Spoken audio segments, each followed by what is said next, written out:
Flickin old episode 8. Episode 8. I'm Marc. This is my cousin Jacob. We got a great episode for y'all today. We're doing Perfume, Story of a Murderer, and we're really excited about it. But before we get into that, me and Jacob discussed that we had to do a Memoriam. I'll let Jacob take it away. All right. If you haven't heard by now, I'm sure most people have heard, we lost the great Robert Redford. Great actor, great director, just great at everything he did.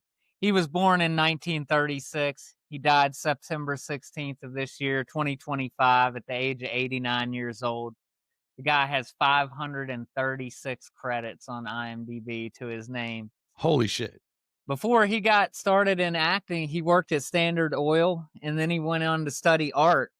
And he actually got kicked out of school, and he went hitchhiking through Europe. And then he decided he was going to study acting. And so he went to the American Academy of the Dramatic Arts. And after studying there, he got his breakthrough role where everybody started to recognize him in 1969's Butch Cassidy and the Sundance Kid at the age of 33 years old. And then he took some of that money and he bought some property in Utah, and he started a ranch, and he opened a ski resort there called the Sundance Ski Resort based on his character name. And that same year in 1980, they started an arts festival that went on to become the famous Sundance Film Festival that is world renowned. Everybody knows it to this day. Everyone. Yeah, it's the biggest film. It's the biggest film festival. If you've heard of Sundance Film Festival and you didn't know that was Robert Redford, now you know, right? He won a Best Director Academy Award in 1980, that same year, for Ordinary People, a film he directed. Some of his other notable acting roles were 1973's The Sting and 1992's A River Runs Through It with Brad Pitt, which, he plays Brad Pitt's father in that. And my wife was just remarking on how well they did casting that, because they really do look like father and son, and their career had a similar trajectory of just like really blowing up once they hit the screen pretty early on. So you will be missed, Robert Redford. You will be missed. I was kind of shocked to hear the news. I did not know about it until me and Jacob had a phone call, and he told me, and it blew me away. Way before my time, but still very well known. I've seen a couple of movies. I've seen a lot of his movies, but just a handful of them really stuck out for me. One of them was Jeremiah Johnson. I think that film's phenomenal, and it's also a very famous meme. When the memes were taken off, some very funny people on the internet would use that scene from Jeremiah Johnson nodding to his wife, and it had some hilarious stuff. We're going to show you all of them. But we can't show you all of them. There's millions, but we'll show you some good ones, and that, for me, I mean, for someone that's, 30 something years old, and to hear about, a man that has a filmography, just like you said, over 500 credits on IMDb. I don't think there's too many people existing right now that has reached that accolade. So we had to do the Memoriam. As soon as he told me, I was like, wow, that's big. That's big fucking news. He was big fucking time. And Sundance is, everyone has seen incredible films because of that festival. And a lot of great movies were, marketed and pushed out to a lot of people because it did so well at that festival. So yeah, man, Robert Redford, R.I.P. You will be missed. You will be missed. Well, as you said at the top of the episode, we're doing Perfume, the story of a murderer. And for those of you, that's a good damn movie, man. It's a good damn movie. For those of you who know, we link every episode, and this one is linked by the great Dustin Hoffman, who was in the last film we did, Barney's version. And, he couldn't play a much different role from what he played in Barney's version as what he plays in this, but he's great in both films. And so that's our link for this one. And the basic plot synopsis of this movie for people who haven't seen it, just before we get into it, this is going to be just like all our other episodes. We're going to be spoiler heavy. We're going to be talking about lots of stuff. So if you haven't seen it, go out and see it. Check it out. Because, like Mark said, it's a good one. It's a really good one. It's fucking And phenomenal. Yeah. it's rated 7.5 on IMDb. And the basic synopsis is you've got a young man who has an unusual sense of smell, and he decides to become a perfumer living in the 1700s in France, and he goes on to be a murderer in order to try to capture the essence of these women, to not forget their essence. And that's the basic synopsis. That's all you need to know to really get into this film. And it doesn't Uh, even and it doesn't even do it justice. Like, just no, hearing you talk it, like, to watch it is a completely different experience. So, no. If you just told somebody that, they'd be like, "Oh, maybe I'd want to watch it." But it's like you really, yeah, if you're into film and you haven't seen this movie, go and watch it. It's really good, especially before we spoil a bunch of stuff, because it's an awesome freaking movie. Um, so we could just start off if we want by, with some basic facts. The director was directed by Tom Tykwer. He is famously known for the movie Run Lola Run prior to this, and a more recent, somewhat recent film he did was Cloud Atlas. So those are like his two big movies aside from this movie that most people might have heard of this guy from. and this guy, he really wanted to make this film. So much so, in fact, that the author, this film is from a book, a very famous book in Yep. Germany. I don't have the author's name in front of me. I've got it right here. It's Patrick Süskind, and the book was written in 1985. And it was a huge success, and a lot of filmmakers reached out to him to make this film, and he was notorious for turning it down, and he turned it down for years. But this man, Tom, what's Tykwer. Tickwer, was very persistent. I read a lot of things about, like, he was really persistent in contacting him, trying to get in contact with him, and he pitched the idea to him. He fell in love with it, and yeah, I mean, it was Yeah, one of the things that I read is like this would be the best time to get into it. The amount of directors, I mean, a lot of famous directors that wanted to make this freaking movie, it's unbelievable. And they were all like, the author held this novel like in high regard, as he should, because it's very good, and he didn't want just anybody to make it. He happened to be really good friends with the producer of the movie. You had mentioned his name and talking about it, Bernd Eichinger, Burned and Eichinger. Yep. they were friends.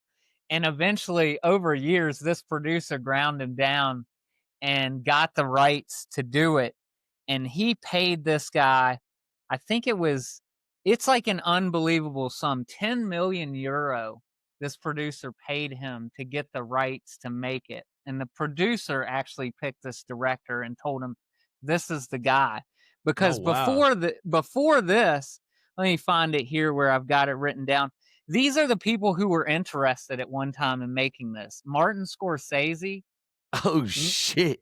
Milos Forman, who had already Oh, won an fuck. Oscar for doing Amadeus, which was a period piece set in the same time. So this guy knew how to make this kind of movie.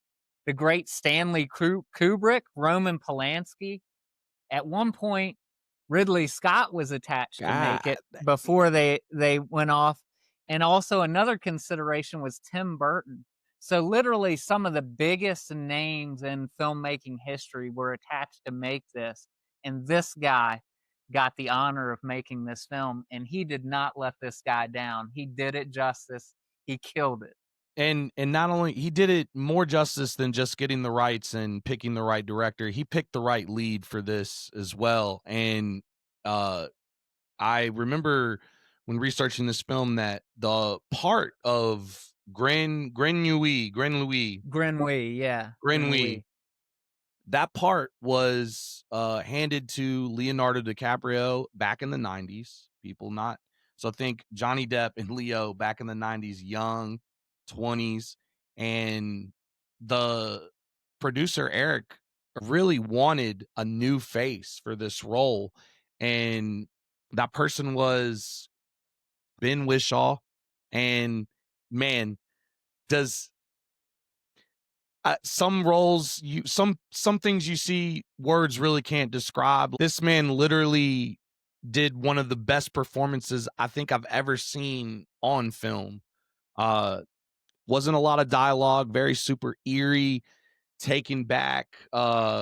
He's doing facial work and just minor facial gestures that tell you everything you need to know. That's just like it's subtle acting at its finest. Like, it's It really is, good. and So, it's eerie, and it's yeah. and it's almost like you feel like it's almost he almost seems like a child in some of the scenes. Oh The way, yeah.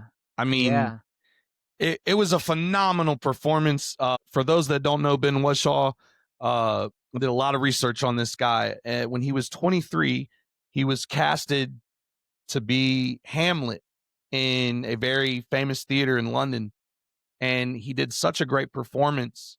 And I'm not going to sit here and explain Hamlet. I mean, William Shakespeare, very famous play he wrote back in the 18th century. Um, but when he got casted for Hamlet, he killed it. I mean, critics were wild about this man, so much so that every film director in Hollywood wanted to work with this guy, and it's what ultimately leaded him landing this role. And man, I mean, you guys, if any out of every episode that we've done so far, this is the movie you want to go and fucking see. This guy really kills it, man. He reportedly stayed to himself the entire time during the filming process. I read a couple interviews with extras, and Dustin Hoffman said he was one of the greatest young performers he had ever worked with. Uh, the man did not have conversations with the extras. He didn't really have conversations to the lead roles, only when spoken to. And he even had a team of people around him to, tell everybody to just leave him alone. He wanted to embody this character, and he did that by reading the book. And in the book, I think he nailed it, man. I mean, we could sit here and read the reviews from the critics, but I don't want to. It's probably one of the greatest performances I've ever seen on screen, and I'm not just saying that. I I know the weight that comment carries, and I mean, dude, it was the way when he would take the sickle and scrape, and the way he looked at the sickle, and I mean, the way he would hunch and not want to be touched, and he'd look away, and it was phenomenal, man. It really was. I'm so glad you picked this movie, man. I really fucking enjoyed it. I I'm really glad you did. enjoyed it too, because like when I saw that this was a possible connection, I was pretty sure you hadn't seen it, and I was like, this is gonna throw him for a loop. Like, It did. for It did. anybody who hasn't seen it, and we'll get to it later, but there's a scene near the end of the movie that I don't care if you think you know what's gonna happen, you do not know what's about to happen. And when it happens, it's just mind blowing. Now, Really, like, guys, one if you haven't seen it, turn this off. Go watch it. Like, one of fucking, the like, one of the things that everybody who's read this book, and I will confess I haven't, I want to read it because it sounds amazing, is that the author did a really good job at conveying this man's unusual ability to understand scent and smells. And he translated that into the written word. So the director here had a real challenge of like, how do I make this work on screen? Like, this guy masterfully did it in the book, but now I've got to make a movie about it. How do I make it work?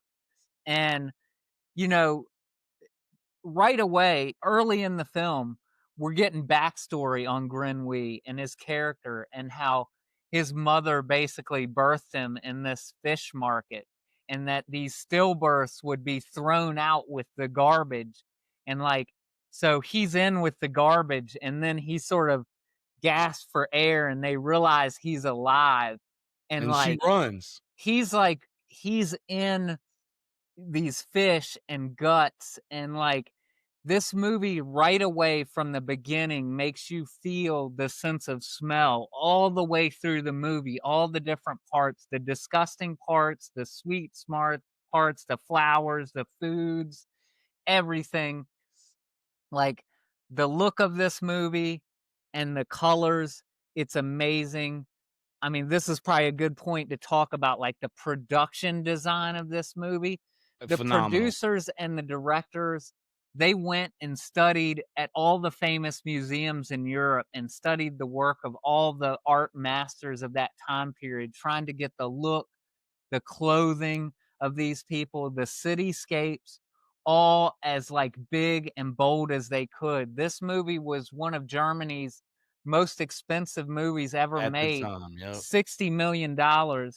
It ended up making 135, so it was a good investment, right? And they scouted all over Europe looking for locations, like where should we try to recreate Paris? They picked Barcelona, Spain, They and like filmed in 3 locations yeah, for yeah, this yeah, they movie, for did. sure.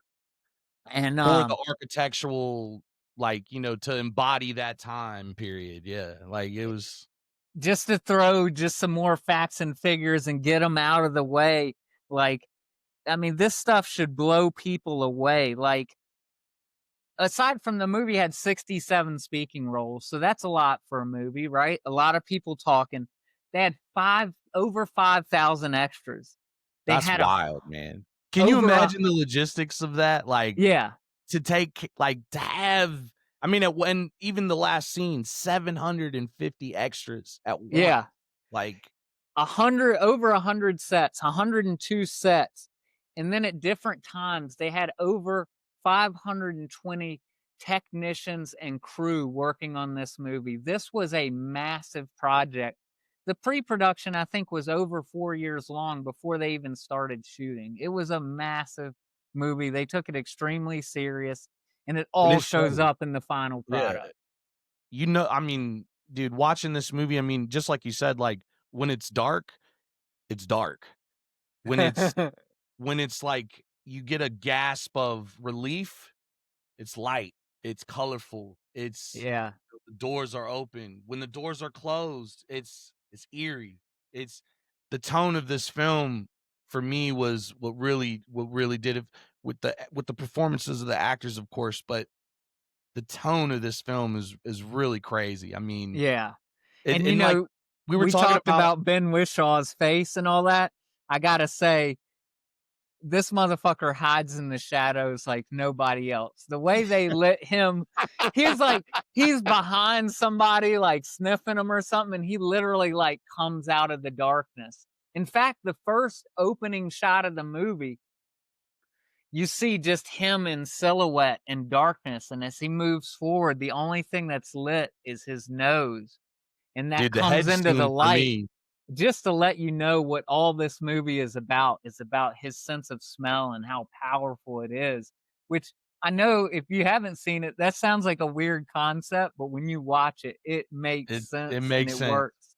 When in the book, it says that he was born with no scent. So he had no scent himself, but Yeah. he had an unmatched His body scent. had no scent. Yeah, his Yes, body, yeah. yeah. Like, and dude, like, just talking about this motherfucker hides in the shadows like nobody else. That hedge scene when he takes the twins Yeah. and he's in them hedges and this like that you only use like they use no light on the character at all. It was a silhouette, but you see his eyes, and you've been seeing the character throughout the entire film in a way that you know who it is, and when you see it, it was phenomenal, man. Like this motherfucking movie really was it for somebody that loves film, just like you said earlier, this shit is crazy. I mean, to embody the time period, to match the tone of the book and create your own tone, I think, for a film is ridiculous. And we were talking about the wigs and the Yeah. makeup for that time period. And uh It just Yeah, I remember asking you, I was like, "Dude, did they really wear white makeup like that back in the day in those stupid fucking wigs?" And I was yeah. like, I pretty dropped a cool little bit of fucking knowledge on you. I don't tidbit on know, that. like, the full history of it, but I know that part of the reason the wig started being used is, like a lot of trends, it started with the ultra wealthy, right? The rich people, that's how a lot of trends start. And syphilis was a big, STD back then. And they would get syphilis and they would get stringy hair and patchy and start to go bald. So they started fashioning these really fancy wigs and wearing them. And then those trends started to translate to the average man and go down in stature, and in the judicial system, they're still used to this day. But that's how a lot of it started. So yeah, I mean, And they killed it. I mean, like, when you look at pictures back in that time period or from books that were like paintings and everything, it looks just like it to me. I yeah. mean, And this character Grinwe, I already mentioned his birth, but like you get a full backstory on this guy and how tragic the start of his life was, going to an orphanage and then being his sold mom ran off. away as soon as she was born and then was Yeah, hung because of it. yeah.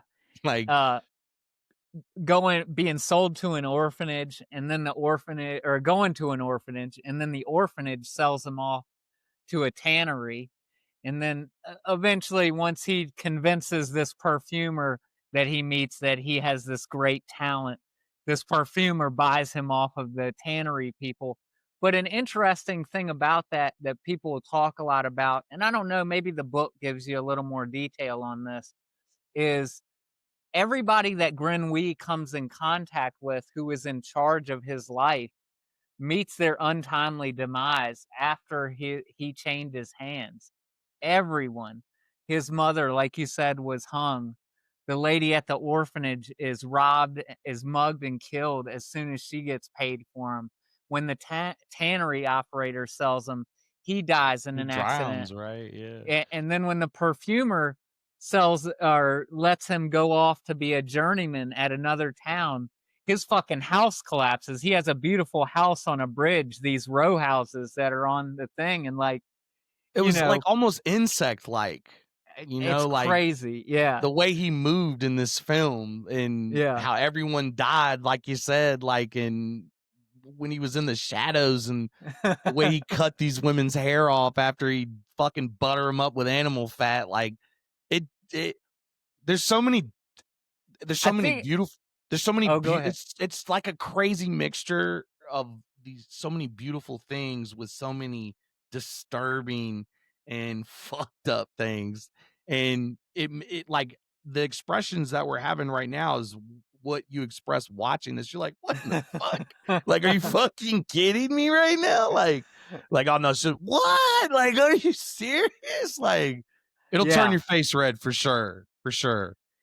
And I It's think a it's worth mentioning because, people might be curious, like, so how does this guy get into murdering people? Like, what's the whole like thing of this? And he meets this, we already know by this point in the film, Grenouille is fascinated by smells, and he is smelling everything he can get his hands on and analyzing it. He can smell things from a distance and tell what they are. There's even a scene where he's smelling underwater, like he's smelling a frog under the least. This guy's smelling everything, You're right? smelling And every dead mouse, like, I mean, fucking ugh. yeah, when he goes into the Paris, when he goes into Paris with the tannery operator to sell these hides, he's exposed to all these new smells, these foods, these spices, these flowers, all these things he had never smelled before. And he smells this beautiful woman who is listed in the credits as being the plum girl. It's this girl with a basket of yellow plums. And he follows her because he's entranced with her smell. And like, he's creepy, right? He creeps out pretty much everybody around him with the way he acts and And the way she's he does blind, I everything. think, in the movie too, like, Yeah. so she And he can't see him, so he's, like, right behind this bitch, like, fucking I didn't realize she was blind. That's interesting. But I that thought that she would make was a in the lot of movie. sense. I mean, I don't 'Cause know. I think I she don't was. recall, but yeah, like, but like you said, he's right up behind her, right? Yeah. And he freaks her out, you know?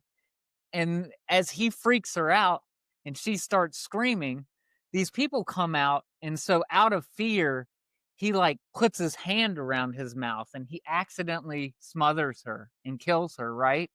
So, this is the first time he kills.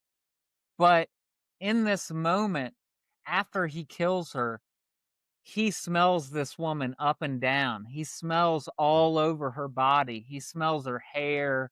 He's smelling her breasts. He's smelling her all over. And like, there's a narrator throughout the movie, which is narrated by the great actor John Hurt. You know, people would know this guy from Alien, from a lot of stuff. I mean, if you don't know who John Hurt is, look him up. He's done a lot of great stuff. And he's narrating the story from the beginning of the movie and telling you about Perfectly. Grenouille and telling you about what he's thinking about. And so after he sniffs this plum girl up and down, that's where we get this thing where the narrator tells us this is where Grenouille realizes his purpose in life is to capture the essence of these women. So this is where he becomes fascinated with how can I recreate this? How can I get this essence that I'm getting from these women and transfer it in a way that other people can get this experience? So that's like the real motivating factor for this character.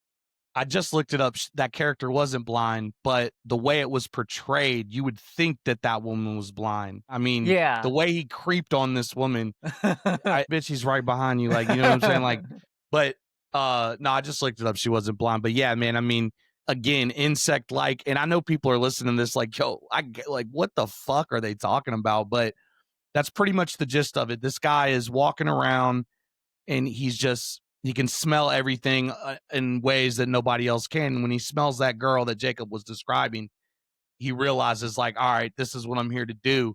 And then he just goes on this fucking rampage. And Yeah. you know, Dustin Hoffman, they have really beautiful scenes on how he's teaching him. You know, there's 3 bases or 4 bases for you know, a perfect perfume. And, you know, The it chords, they call them like yeah, the the chords. heart chord, the head chord, the bass chord, and And then you hit him with the yeah, word that no one will ever know what it is. And he's in this factory with Dustin Hoffman's character who bought him, and they had some really good scenes. Dustin Hoffman murdered it. Really different role for him as far as like what I've seen him do. And he fucking nailed it. But he teaches him basically the science behind making perfume, and then he talks about this, I forget what it's called. I think it's called blending is what it was, when you like you soak something in a well, he tells them about a technique called infleurage that he doesn't know how to do there, but that's why he sends them away because he wants to learn how to capture the essence. Like once he realizes that the method Hoffman taught him isn't really enough to do what his ultimate goal is.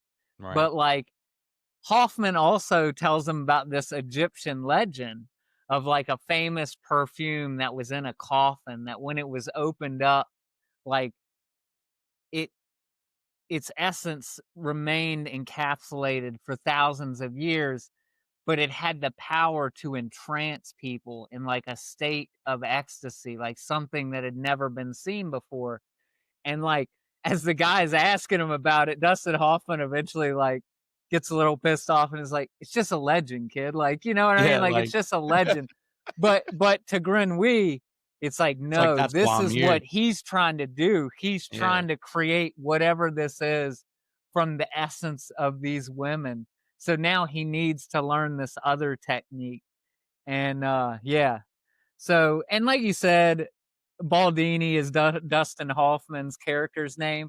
Another interesting aspect before we get off of Dustin Hoffman was this guy was like a renowned perfumer who had hit his peak and gone downhill, and he wasn't doing great anymore. And then he meets this kid, His business was failing, Granui, yeah. and immediately to him, this kid Grenouille is just some street rat who doesn't know a thing. He's uneducated, doesn't know anything, and this kid blows him away immediately with just his natural knowledge of scents and smells, and goes on to become the best Oh, he apprentice he's ever had and surpasses him and takes Baldini back to the heights to even being grander than he was by using Grenouille's perfumes that he develops for him, you know? Yeah. It's So, wild. It's wild. That's a good part of the movie when he makes that famous perfume that was around that city at the time, like, just like that, right in front of him.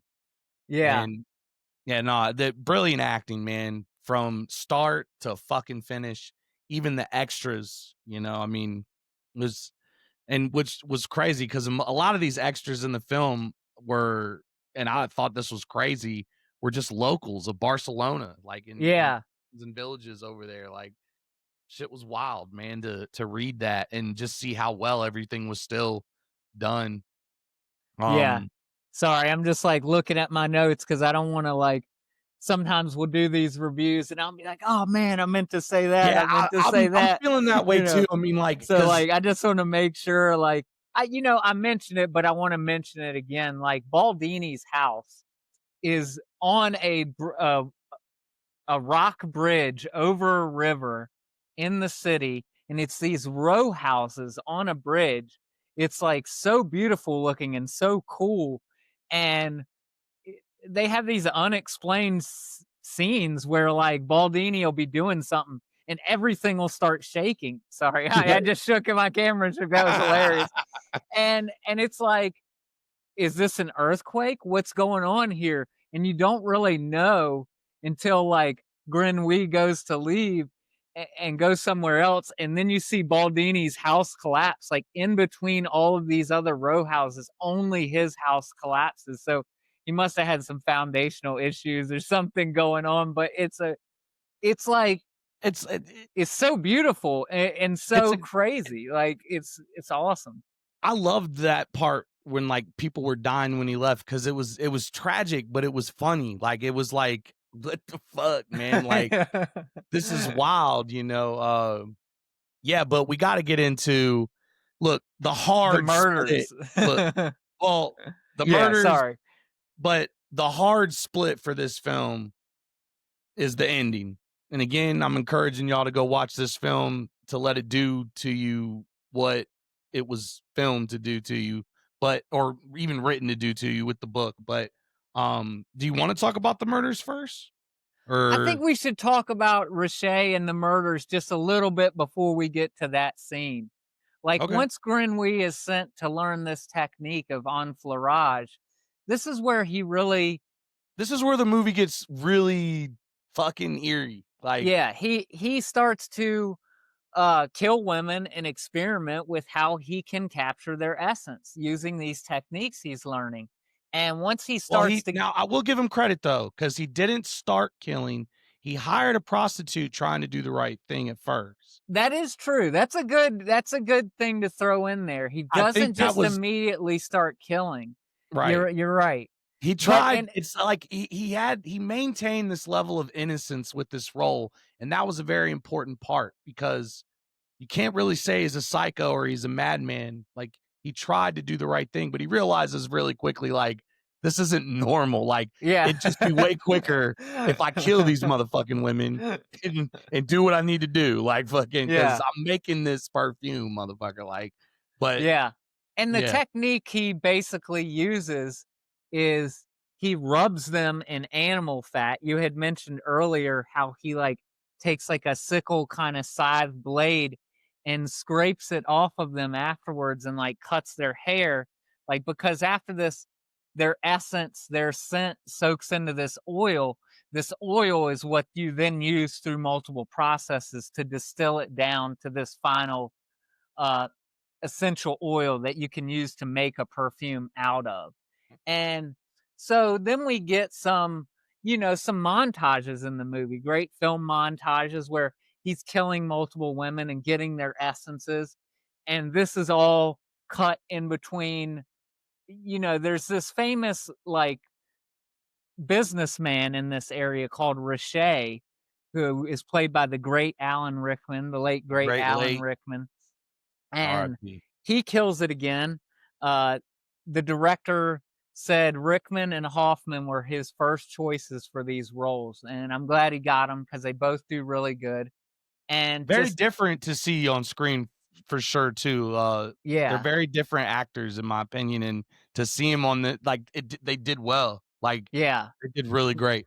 When you see Rickman in a period piece like this and he's in the full costume and he's riding a horse at one point, this dude looks like he came straight out of the 1700s. I He mean, looked like it's fucking George perfect, dude. Washington. Give this Yeah. motherfucker some wooden feet. Like shit. It's awesome. It's awesome. And Riche's character has a beautiful redheaded daughter, which is sort of a theme with Grenouille because this first girl, the plum girl, also had red hair. The one we thought was And blind, yeah. Or so I thought. he is trying to, this is like his ultimate prize is to get his hands on Riche's daughter. Her name Yeah. is Laura, I believe. And this is where the town starts to figure out somebody is killing women. So we get this great montage of him killing women, the town figuring out that he's killed women.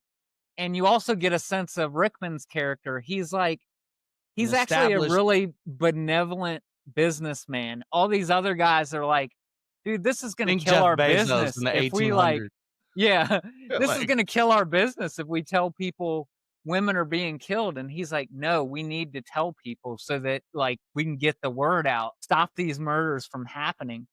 And it's also a montage that sets up this whole thing of religion versus science because the priesthood starts getting involved and they're like, you know, this is the devil, you know what I mean? This is like the devil incarnate, whoever this person is, like, and so it sort of sets up this, it's not a overarching theme of the movie, but for about 20 minutes, it really takes precedent of like, are they going to be able to like exorcise this demon from their midst? Like, well, you look, know, eventually he ends up murdering because like when they talk about the chords in that famous legend sent, there was like 12 chords, I guess, in the legend yeah, or how it goes. and a So this secret man 13th chord that no one could figure out. Yeah. right. And so this man he gets a wooden box and he walks around every woman he kills. They have a scene of him pouring the new scent from his last victim into the thing, and it eventually gets to the end. And like Jacob said,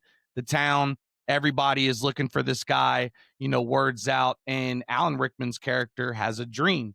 Riche, he has a dream that his daughter is murdered, and he freaks out. He immediately wakes up. He wakes his daughter up, and this is the one that the main character has been trying to kill throughout the entire film. In the beginning, I think he started with the twins and the edge that Laura was also in, and she escaped.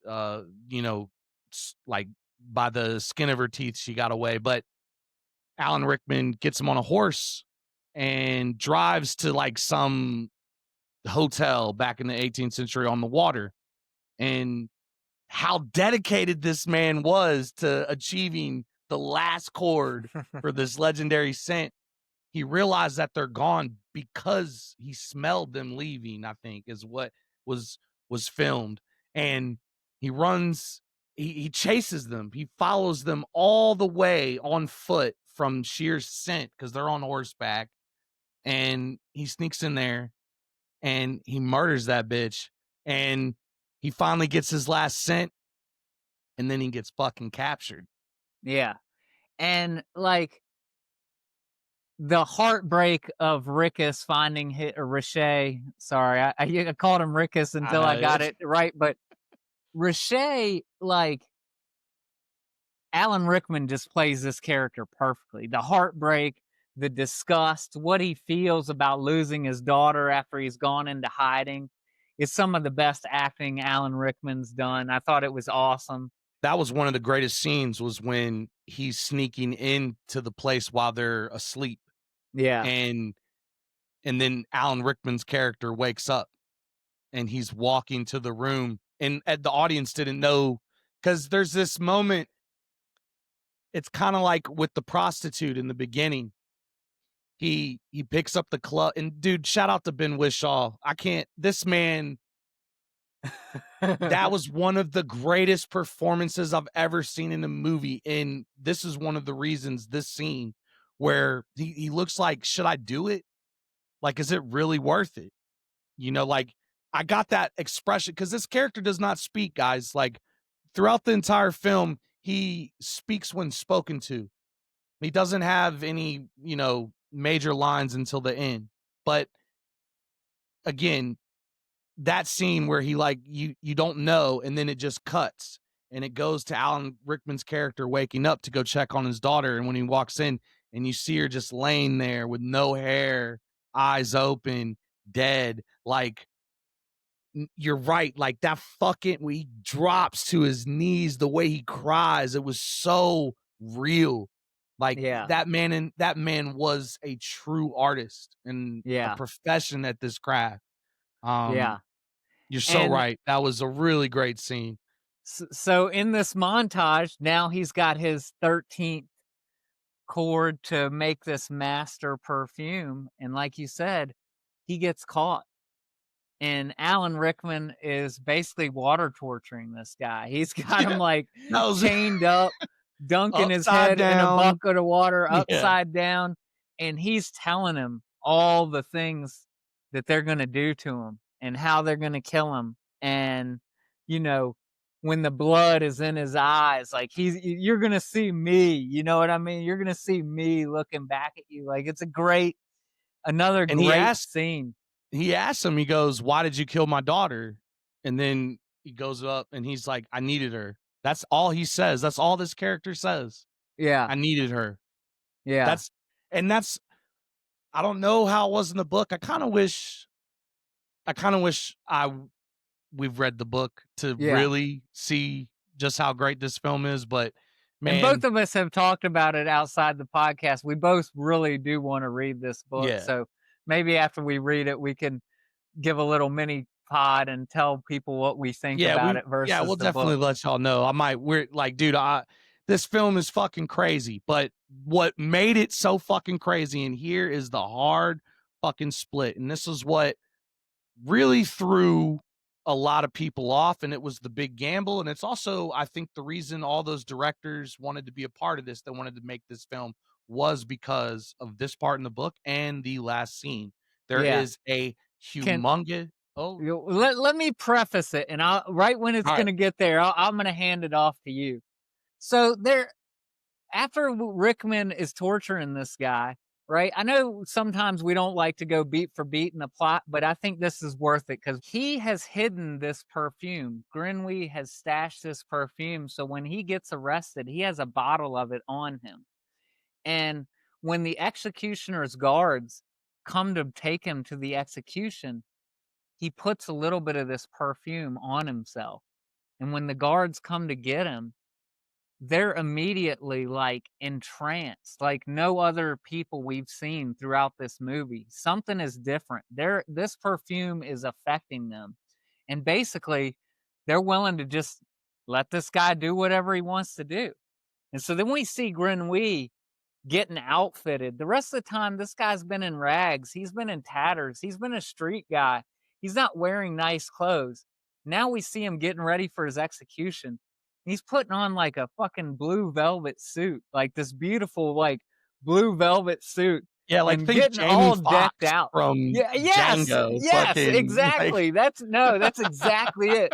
He's getting decked out, and he shows up to his own execution in a carriage, and you're like, how is he doing this? Like, because all the people around him are entranced, and he they're gets yeah. out. When he gets out, the crowd like parts, and he walks straight up to the executioner, and the executioner, like, here, let me say this, He like, takes his mask off and goes, "This man is innocent." yeah, Like this man is innocent. He's innocent, and like the crowd starts chanting, "He's innocent," and like, and you see and and you it see keeps like, going back to Alan Rickman's character who yeah, his daughter just yes, died, and he's like, "What the fuck is going he's on the here?" only one who's sort of like standing up because he's up in like a tower, like a window of a building, looking down on all of it. And he's the only one sort of not buying it. Like, what the hell is going on right now?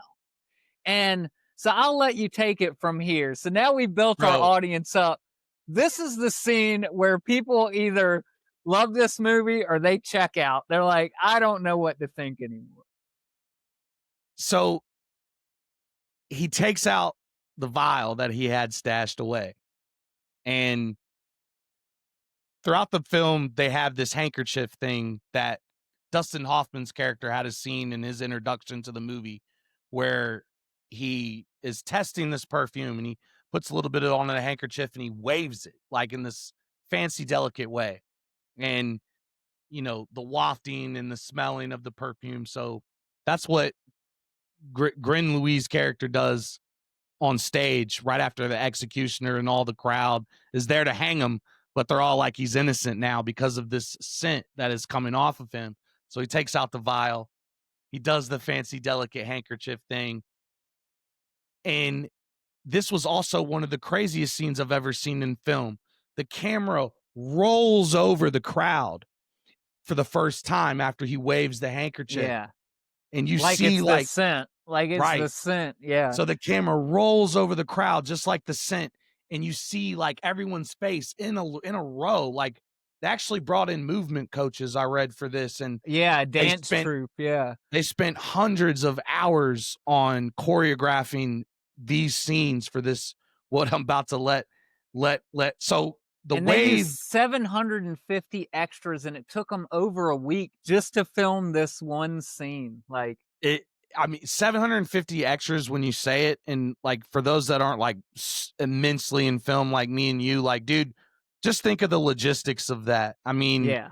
you got to feed these people. You got to keep them warm. I read that it was really cold during the shoot and they had to use spot heaters and make sure everyone was warm because I'm getting ahead of myself. The camera rolls over the crowd Yeah. and you start to see lines of people.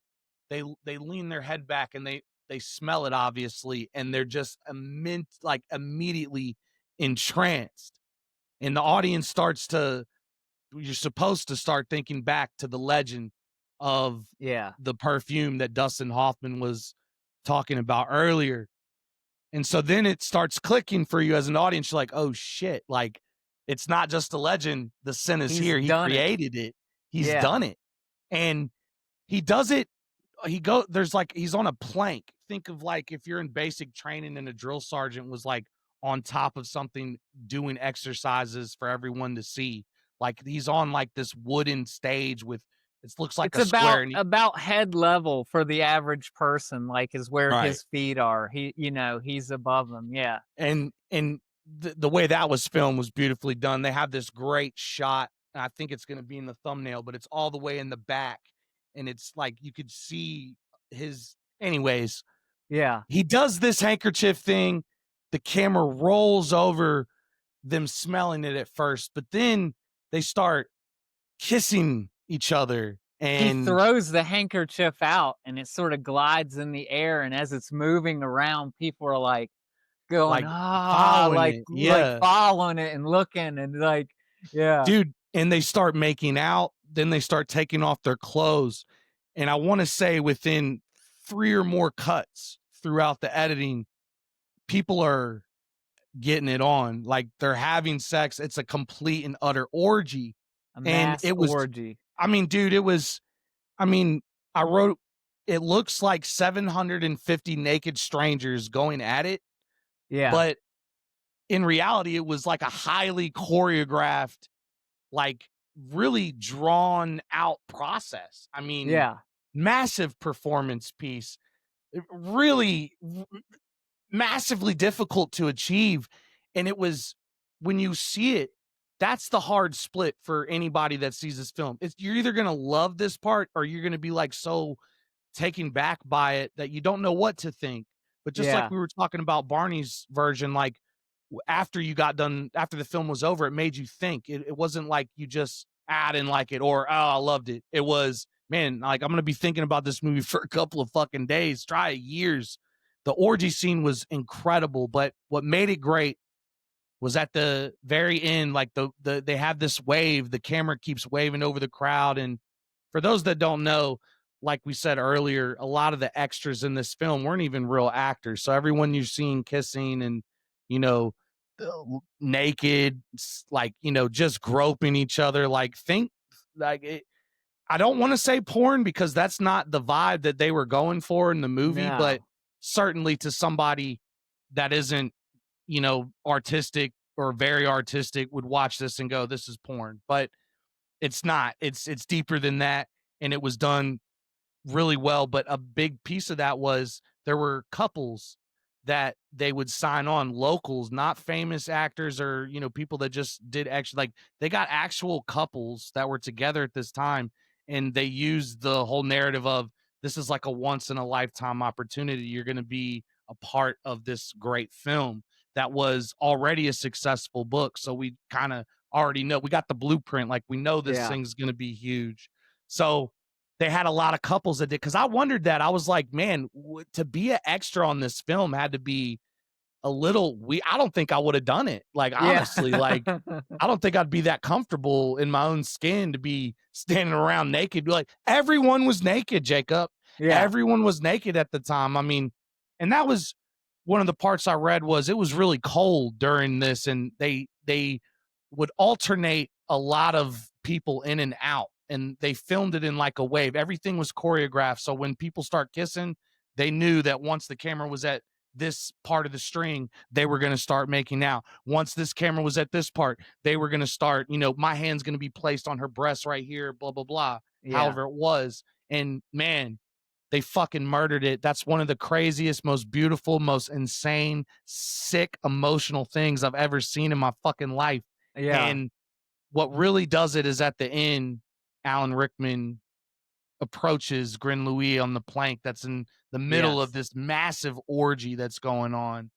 And fucking shout out RIP Alan Rickman, man, because he Yeah. gets on his knee and he has this very emotional fucking scene where I forget what he says I've exactly. got it right here. As he approaches the plank, he's like, "You can't fool me," as everyone else is like having an orgy or Like, yeah, whatever. And then when he gets up right close, he finally, like everyone else, succumbs to the enthralling nature of this perfume, and he like drops down and he starts crying and he goes, "Forgive me, my son." Like forgive me, my like son. eh, That blew this me guy killed away. his daughter and he's like, "Forgive me, my son." Like, it's like he has now Grenouille has achieved the ultimate power. Like, he can do anything he wants to. And the Yeah. narrator even says after this that, like, as the town wakes up from this orgy, as they come out of this stupor, because everyone falls They said they were asleep after either the orgy. hungover and stuff. Yeah, this hangover or whatever, that, like, They everyone was so shocked and aghast at what had happened that they never spoke of it again. Like, no one talked about it. And they actually, the guy who had originally found the evidence of Grenouille, like the clothing and the hair of these women, they tortured Oh, him yeah, they into a false confession and they then hung murdered his him for the ass. crimes, right? And And he then, was and Gren Louis was living with that man, like, in yeah, that couple. and then the narrator like goes into this whole thing about how Grenouille realizes he can achieve anything he wants to, but in realizing that he can achieve anything he wants to, like, he realized he could take over the world with this if he wanted to. He somewhat loses interest in it. Like, it doesn't matter to him anymore. And 'Cause, so he yeah. decides to walk on foot back That's a to the huge place. metaphor in this film. Yeah, back to the place of his birth and this fish market.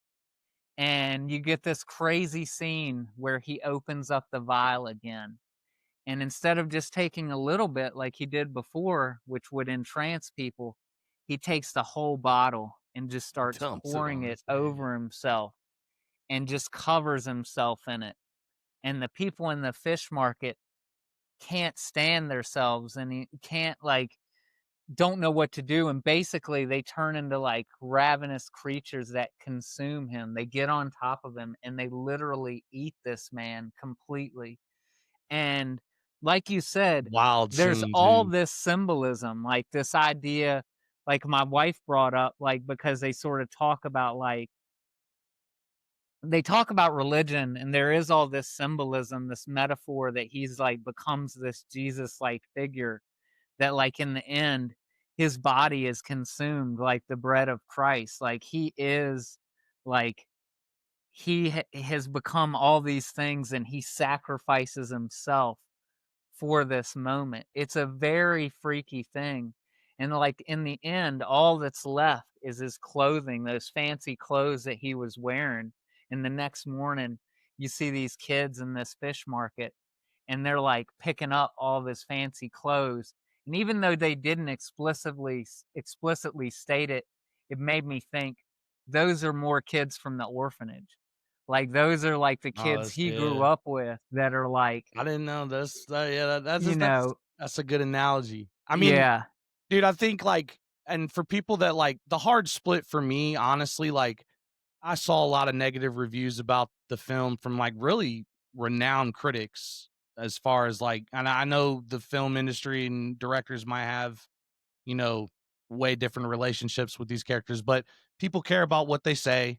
Obviously, yeah. they wouldn't be so, highly regarded. And a lot of them didn't like it because of the scene. But I mean, I pish posh to me. I mean, it's it, the Great point. word for this episode. The point was ecstasy as a metaphor, Yeah, and I thought it was not raw sex, like, yeah.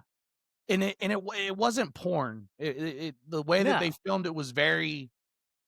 It was a flow. It was just like the scent. Like yeah. when the scent over, like it was a pattern. You could see the wave of the orgy hitting the crowd, and it was beautifully done. And the I ending think was this hit just. a lot different for European audiences too, because they're not as, reserved about things like That's this. a So, good like, point. The book I was think, German, like, guys. It was a famous German novel. I think in America it probably hit a lot of people who were more conservative in, like, a funny way, and they're just like, "No, I'm not telling people about that about this crazy movie I watched." But, like, this movie won a ton of awards over in Oh Europe. I man, didn't even write them all down, if you wanna there's go too through some of many. them, if you have, but I it mean, won a ton of awards. I mean, it I was a wanted massive to. film. Yeah, look, guys, like, that's just something like you can go look that up yourselves, guys. I'm not gonna sit here, but this one, it got a lot. It achieved a lot of awards, and to I've do got it with. Oh, go ahead, Go I'm ahead. sorry. No, I to do it with such a no name as far like this guy had no movie experience before he did this role, and he not only did good, dude. He did better than good. He Yeah, I don't think too many human beings on earth could do what that man did as far as, and like I said in the beginning, this guy really like read the book and embodied that character, and he stayed in character in between sets, in between scenes, in between filming. He didn't mingle with anybody, and his mannerisms, the way he looked, his innocence, in his psychopathness, like yeah, it's just it's a very poetic thing to see. It's very artistic, and it's very different. And I highly recommend this film. yeah, And I don't know how I struggled with trying to understand why it was such a hard split because to me it was just so wild but well done yes, that you couldn't get mad about it. Like you might be a yeah. little shocked once you saw it and been like, "What the fuck?" But walking away and you start pondering and thinking to yourself, like, there's no way that you come out of your own mind and go, well, that's just fucking ridiculous. Like, Yeah. fuck that movie. Like, nah. I, um, I do have a few little tidbits I wanna throw in here, Throw 'em just in, looking at my baby. notes. One is you mentioned the maze scene, that it's like a hedge maze, they call them labyrinths over in Europe. That's a real, thing they did not build for this movie, and people Oh, wow. can still go and visit that to this day. No, really? Yeah, it's called the Horta Labyrinth, and it's in Barcelona, Spain.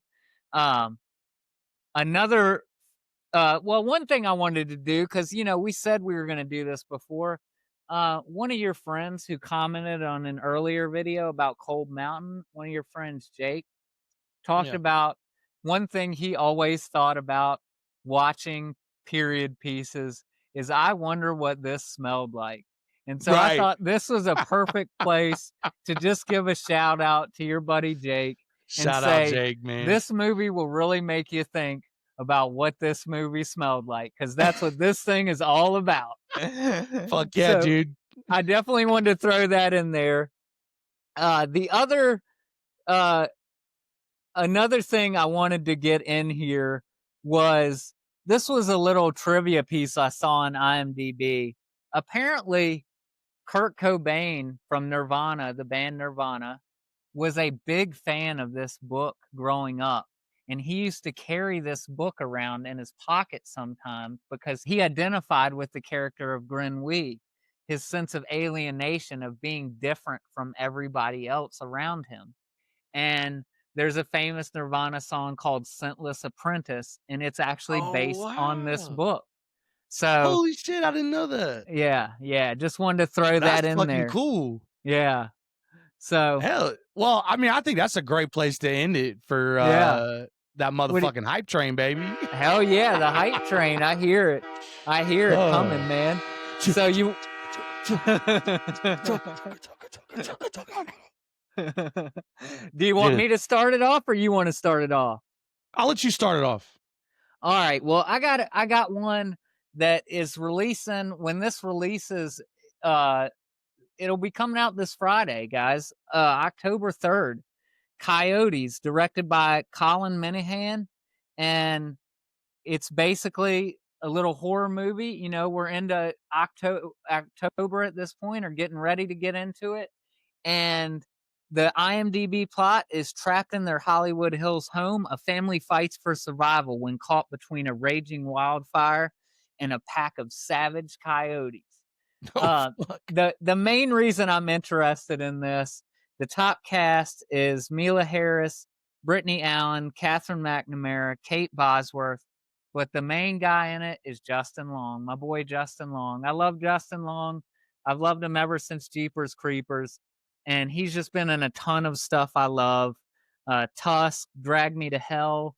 He was in a movie a few years back that didn't get a lot of play, but I got you to watch it, a movie called The Wave that was really interesting. Do you remember Which that one about which one was that? the drugs where he Oh was yeah, like, with it's the black guy from Scrubs. okay, The yeah. You're right. Yeah. You're right. Um, and so to me, I watched the trailer. It doesn't look like anything crazy, crazy good. It's not going to be like an award-winning movie, but it looks fun. It looks like a fun horror movie for the holiday season. And all I need to know is my boy Justin Long is fighting coyotes. Hell yeah. That's all I need to know. That's all I need to know. So I'll pass it off to you. What do you got for the hype train this week? I'm trying to look for the date for my. Here it is. I got it right here. Mine is a bit of a childhood thing for me. When I was growing up, my hero was the most electrifying man in all sports entertainment, The Rock. Oh, nice. I know what this is. Nice. So I love Dwayne Johnson. I've loved him since I was a kid, and he was a wrestler. And when he started doing movies, I still loved him. And it's really hard, I think, to transition from one platform to another, I think, in any artistic form, but to go from a wrestler to like box office films and selling films and becoming like one of the biggest actors in Hollywood, I think that's kind of special. And I think Dwayne Johnson is a good actor. I think I'm not going to say everything he's done is great. Okay. I know he's made some quirky stuff with Kevin Hart. You know, he did that Disney Tooth Fairy one that didn't do really well. You know, he's had a Disney movie. He's been in a lot of great films. The Rundown was one of his first ones, and I think that one with Sean William Scott is a really good first film for any actor coming into Hollywood. I really enjoyed that one. Walking Tall was really good for me. He got That's that the one. one I always think of. That was a remake, and that one, he just kills it. That was a good movie. He really did, man. You know, with and our favorite Johnny Knoxville, man, from Jackass was in Walking Tall as well. That's another good piece for that. I've always loved The Rock. I had his action figures growing up. I mean, I'm sort of a super fan of his. I don't even think I'd be able to speak to him if I saw him in person.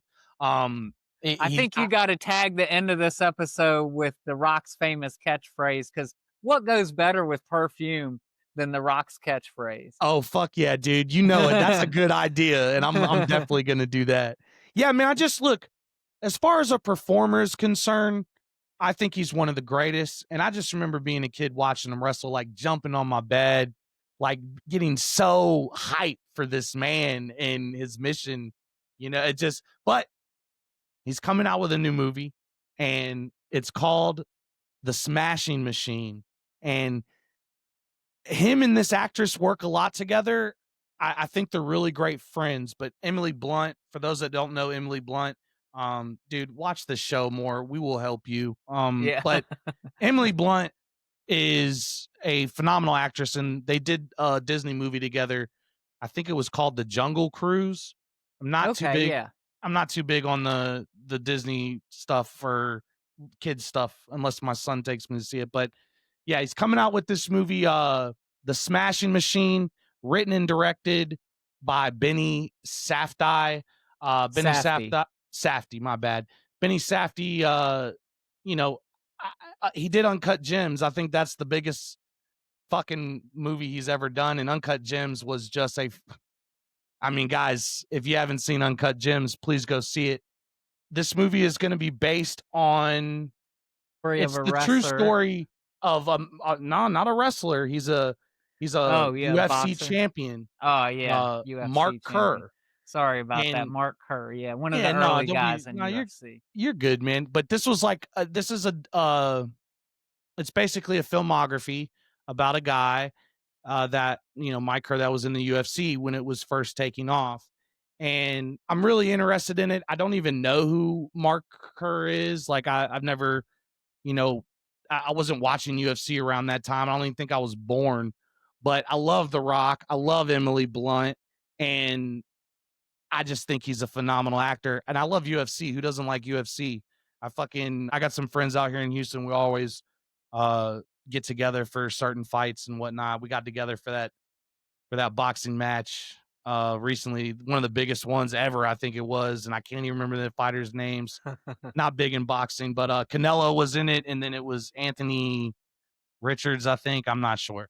But this podcast ain't about boxing, it's about film. But yeah, The Smashing Machine, it releases October 3rd. So that's like, 2 weeks from now, I think, a week from now. It'll be a Um, week from when we drop, basically, this right. episode. Yeah. And This I'm and just Coyotes are coming out at the same time. So, oh yeah. wow. Okay, cool, Yeah. cool. Yeah, man. I just, I think it's,